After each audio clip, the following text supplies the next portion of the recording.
Russian ઓઇલની ખરીદીને લઈ America અને ભારત ફરી એકવાર હવે આમને સામે આવ્યા છે। અમેરિકાના વ્હાઇટ હાઉસે દાવો કર્યો કે પ્રમુખ ડોનાલ્ડ ટ્રમ્પની અપીલ પર ભારતે રશિયા પાસેથી તેલની ખરીદી ઘટાડી દીધી છે। જો કે ભારતે આ દાવાને સ્પષ્ટપણે નકાર્યો છે।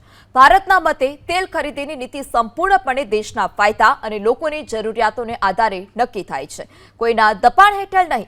વ્હાઇટ હાઉસના પ્રેસ સચિવ કેરોલિને રાષ્ટ્રપતિ ડોનાલ્ડ ટ્રમ્પે રશિયા અને યુક્રેન યુદ્ધનો અંત ન આવવાથી નારાજ છે।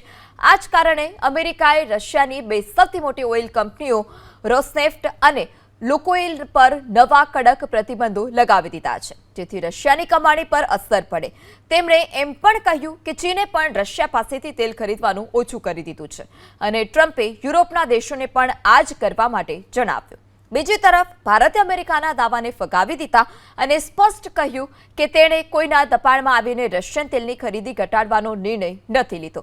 ભારતનો મુખ્ય ઉદ્દેશ્ય લોકો સુધી સસ્તું અને ભરોસાપાત્ર તેલ પહોંચાડવાનો છે અને તે એવો જ નિર્ણય લેશે જે દેશના હિતમાં હોય।